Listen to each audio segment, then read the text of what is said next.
This is perhaps the most exciting time of the year. You all want to know what is going to happen in 2026. Through this video, we will let you know the trends that you should know planning for your digital transformation budget as well as career. So let's dive right in. Growing a business requires a holistic approach that extends beyond sales and marketing. This approach needs alignment among people, processes, and technologies. So if you're a business owner, operations, or finance leader looking to learn growth strategies from your peers and competitors, you're tuned into the right podcast. Welcome to the WBS Podcast, where scalable growth using business systems is our number one priority. Now, here is your host, Sam Gupta. Hello everyone, my name is Sam Gupta. I am principal at Elevate IQ. Elevate IQ is the independent, vendor-agnostic technology advisory firm. We help our clients with digital transformation strategy, change management, technology selection. On that note, let's go back to today's topic, which is the top trends driving digital transformation in 2026. A little bit background information about what and how we think about these trends. We are looking at all sort of macro as well as micro forces that impact any sort of trends, opportunities in digital transformation space. This is going to be from all perspectives. Number one, if you are a buyer, then you need to know which trends you need to be thinking about in planning for your architecture or your business model, etc. If you are an enterprise software vendor, then you also need to know about these trends because you need to plan for your portfolio strategy. Last but not the least, if you are an executive and you need to think about where you should be investing, and in 2026, there are substantial development overall because of AI native technologies as well as vendors and how AI impacting the entire space. So there are going to be tons and tons of changes. Obviously, this is very early stage at this point of time to be able to predict how AI is going to impact all of us. But these are different trends that you need to know to plan your career, your portfolio, as well as your initiatives. We publish these trends every year. So if you want to go back and review what we had published in 2025 and how we plan for these trends, you can go back and review them. They are available on our YouTube channel as well as on our resources page. Guides and reports is probably the section on Elevate IQ website. We have one guide if you want to check that, which is going to be Digital Transformation Report. And you are going to find the QR code for that specific guide throughout this video. In that, we capture a lot more different benchmarks, metrics along with these trends. So that could be a great guide to check as well. Overall theme from the trends perspective, we are looking at number one, obviously we have geopolitical uncertainty. Tariffs are still going to be there. So they are going to impact the major macroeconomic factors. And because of that, if you look at any of the economic indicators at this point of time, the majority of them are predicting that the economy is going to be very similar or may not perform as well as 2025. So that's the expectation at this point of time. There might be changes depending upon the policy, but at this point of time, the expectation is that it's probably going to be very similar experience as you have experienced in 2025. Now, you might see some of the trends such as repatriation, and we are going to discuss that as well. And that is going to be driven by, again, policies, primarily because of the control for data regulations. These things are going to drive geopatriation or repatriation of some of the workloads to regional local vendors. High interest rates are probably going to be common across the board, depending upon how things go with from the Fed replacement perspective. If the leadership changes, there could be changes overall from the interest rate perspective. But for the most part, our expectation is that the interest rates are going to be fairly similar. even in 2026. Overall, the big topics that we have for 2026, AI native is a big theme, and then enterprise architecture categories. There is going to be substantial changes in the enterprise software categories. Themes such as AI is the new UI is going to drive a lot of different things in how enterprise software categories are going to be and how enterprise architecture is going to look for you as well as for everyone else. So now let's look at the trends.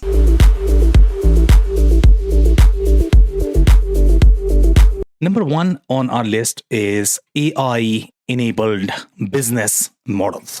And AI-enabled business models, overall, this is more from the business model perspective, how business models will evolve based on the AI-infused categories, whether they are going to be part of the products or services that companies sell. And based on that, there is going to be substantial changes in the business model.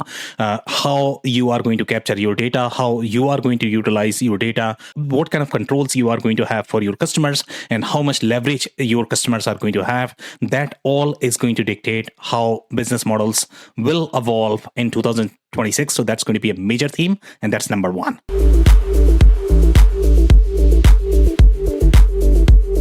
Number two on our list is displacement of search traffic enabling newer business models. And this is, for the most part, when you look at the primary traffic source for the majority of the companies, it has been Google. Google has been controlling the market share from the search perspective. So now that is going to change. And because of that, there is going to be impact on the business processes. And based on that, the business model as well as the business processes and most likely enterprise architecture is going to change. So that is going to be the trend number two.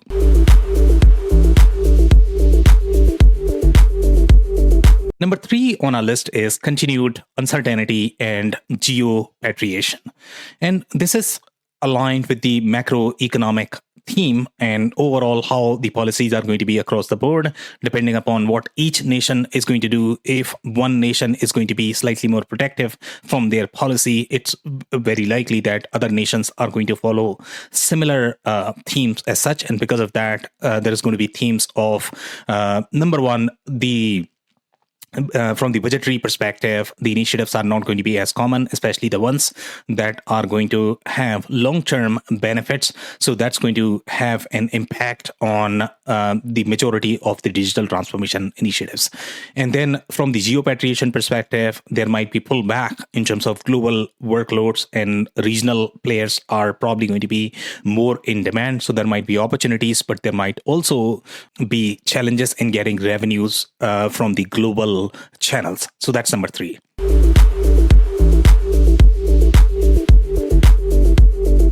Number four on our list is AI native enterprise systems. And this is a newer category, and there is major momentum among different enterprise software categories as well as enterprise systems. Now, whatever took, let's say, a year for enterprise software vendors or billions of dollars in innovating these categories, now AI native vendors, what they can do is they can produce these systems overnight.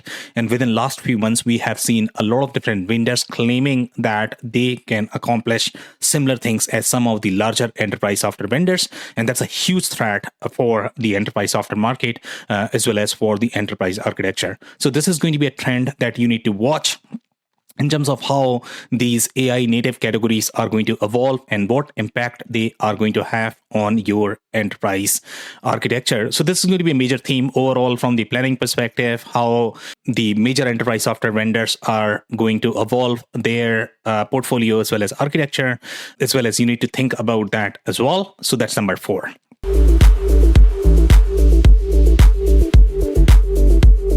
Number five on our list is agentic layer augmenting human workers as well as legacy workloads. And this is going to have impact on pretty much every single workflow, as well as some of the legacy workloads. So to counter the claims or counter the approach that AI native vendors are taking at this point of time, what the other vendors are going to do, or major vendors are going to do, is they are going to probably introduce an AI native layer. And that's what a lot of companies are doing. They are acquiring several different AI native capabilities, and they are augmenting that on top of the core layer or core technology. Now, whether you are going to accomplish the same outcome as you would from the traditional ERP systems, that is going to be something that we need to review as these systems get adopted. And the same thing goes with the AI native systems as well. At this point of time, it's too early to predict how these AI native categories are going to evolve and whether you are going to have the same outcome. Right now, their approach, as well as the installations that we have seen from the AI native perspective, they are very limited to the siloed categories. And these are very disconnected workloads. So some people may argue that these are not real ERP systems. But at the same time, if you go back and look at the cloud adoption, the majority of the cloud native vendors started as more of the accounting systems, but they all evolve. This time with AI native, there are certain challenges because architecturally they are very different. The kind of things that they can do are very different from the traditional workloads. So again, it's going to take some time to understand how these systems will fit in the enterprise architecture and what impact they would have on the enterprise software categories, consolidation strategy for the vendors as well as for the enterprise architecture. But that is the trend that is going to drive a lot of different investments as well as the enterprise architecture planning. So that's number 5.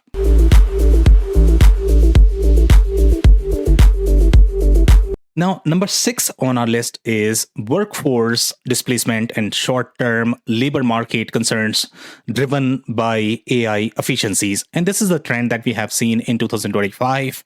Obviously, because of the economy, there is substantial job loss and unemployment in the market at this point of time. But AI is also a factor that has been a major force for the unemployment and for the workforce displacement. But when you look at this particular trend, overall, when you look at the efficiencies generated by AI, in the long term, you are probably going to have substantial productivity gains. And as policies evolve from the government perspective, you are most likely going to see jobs created, but that is probably going to be in the long term. There is going to be substantial displacement in terms of the job roles that we have in the job market at this point of time. Those job titles are going to evolve. The opportunities are going to be very different. So there's going to be substantial displacement and movement. And obviously that adds to the uncertainty to the economy. And because of that, you are going to have continued concerns in the economy as well as some impact because of that. And that is going to drive whether companies are going to invest in the long-term initiatives or not. So that's number 6.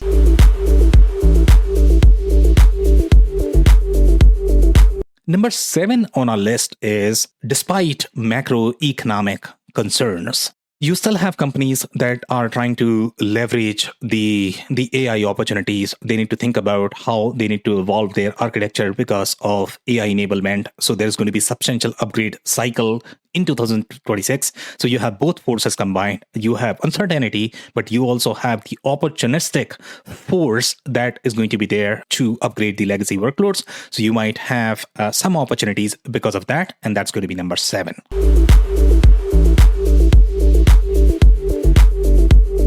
Number 8 on our list is M&A consolidation and shifting enterprise software categories.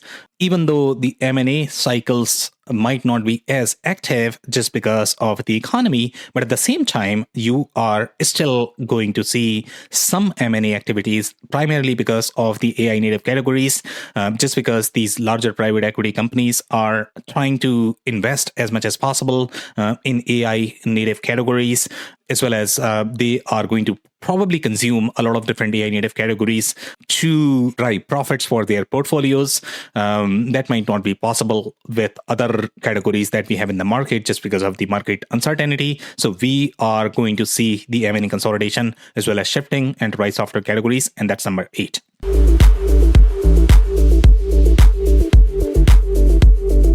Now, number 9 on our list is limited confidence in AI initiatives because of premature AI trials. And companies, what they have done is they have jumped on the bandwagon of AI, but they have not done sort of the value analysis. They don't know at this point of time how they are going to generate business value from these AI initiatives. And because of that, what is going to happen is they are going to lose confidence with the early AI trials, and there is going to be some impact because of that in terms of getting these initiatives approved. So most likely what is going to happen is these initiatives will be scrutinized a lot more. And most likely you might see business strategy consulting firms involved with these initiatives. And that is the value prop that a lot of independent technology advisory consulting firms have. They look at the business processes, business value first before you jump on any specific technology, whether it is going to be AI, non-AI, it doesn't matter. But that is what is going to happen in 2026. So that's number 9.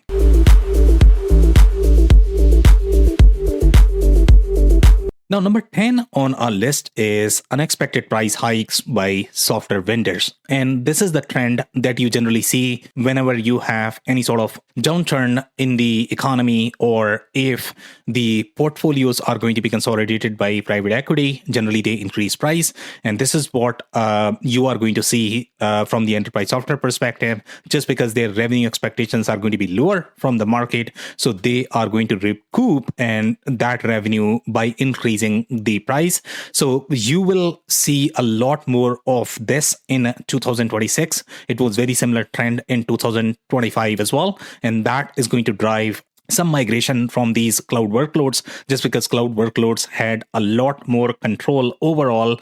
And because of that, they can increase the price without worrying about losing the customer base as well as the install base. And that's why they are able to do that. So you are going to see some migration. So that's going to be a trend. And that's number 10.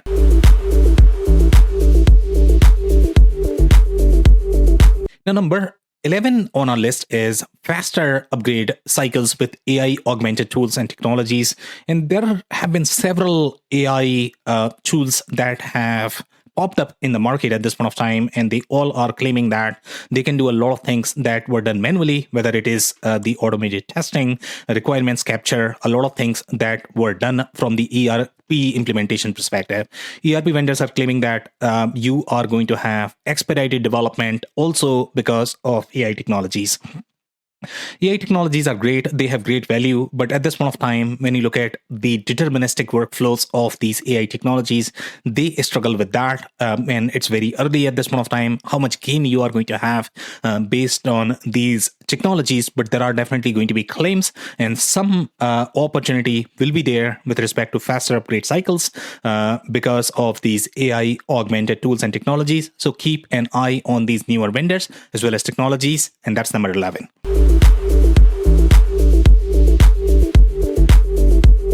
Number 12 on our list is tailored language models. You are going to see a lot more of these tailored language models. Right now, the LLMs that you have, they are great, but they are not as great for the specific context, specific industry applications. So now you are going to see a lot more tailored language models.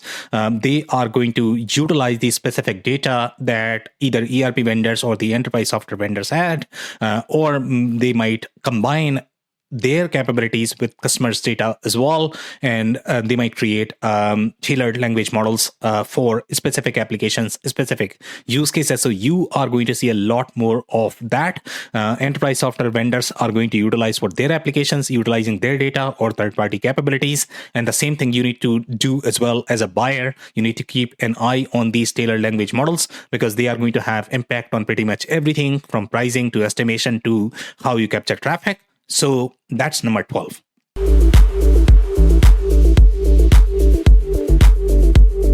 Number 13 on our list is intelligent data fabric and unified semantic layer. And this is the layer that sits on top of your data warehouse, data lake. This is not necessarily the transactional layer. The example of transactional systems would be your ERP, CRM, ACM, WMS, TMS, supply chain suites. Some of these systems are belong to the transactional layer. There is a confusion in the market when you look at systems such as Palantir or Databricks or Snowflake. Most of them are slightly more analytical workload. They sit on top of your data warehouse and data lake. So now, with AI-driven workflows, you can do a lot of things in the data layer, but that does not mean that they are replacement for the core transaction layer. Overall, there will be displacement in terms of the enterprise software architecture, but for the most part, the role of data layer as well as transactional layer will be distinct even in the future architecture. So, but at the same time, technologies such as Palantir, they are going to play a huge role, especially for the companies that don't believe in consolidation. They cannot afford to have consolidated workloads from the transactional perspective, just because the speed that they are moving, maybe because of that, they cannot necessarily afford to have the consolidated transactional workload. They just don't have as much business benefits in consolidating these workloads. But that is not to say that if they are taking that as strategy, other companies can operate with the similar strategy. In some industries, the consolidation has real value. And for those, it might not make sense to do things that other companies are doing from the M&A perspective by utilizing layers such as your Palantir data bricks. They are trying to create similar capabilities as ERP because they cannot afford to have that consolidated core, and they are somehow able to operate just because they may have much higher financial margins.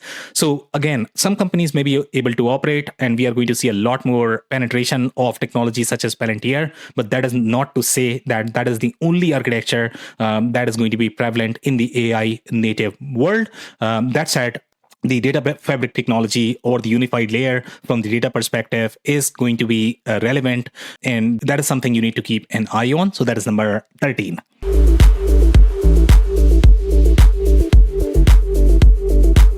Number 14 on our list is AI-enabled cybercrimes. And overall, we have seen in 2025 some of the cybercrimes that we have seen, especially at the magnitude that we have not seen before. It's going to be even more. As cyber criminals, they get access to the very same technology that you have. The attacks are going to be at much higher magnitude. So that is something you need to keep an eye. You need to analyze your architecture, where you are overall from the cybersecurity hygiene or control perspective. You need to analyze that and be protected. So keep an eye on this space as well. This is going to have a substantial impact on your business models as well as architecture. So that's number 14.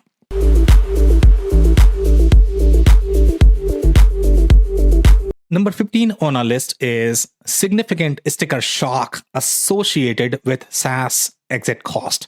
And one thing that we have seen in the recent years, that cloud migration has been one of the themes for the last 5 years. Companies have adopted cloud without understanding what is going to be their exit path. And now, based on the cost, based on the control, based on the expectations of the revenue, they are going to learn that the infrastructure that they would expect with any of these cloud technologies weren't there to begin with. Just that most of the companies have not migrated from these workloads. They didn't know that they are going to hit into this limitation. But now this is going to be a discovery for them once they look at how difficult it is to migrate from some of these cloud workloads. And now this is going to be a trend to learn that there is substantial SaaS exit cost just because of the way these workloads were created. The whole intent of these workloads was to create as much barrier as possible for the customers, and customers were not as sophisticated to understand that going in might be easier, but how to get out of it, that strategy that they have not analyzed. So that is going to be a trend as well, and that is number 15. So those are different trends for this year. So one recommendation that we are going to have is keep an eye on these trends, how they are going to impact your business model as well as your enterprise architecture. If you are in the market for any technology selection, obviously you need to pay close attention to the market.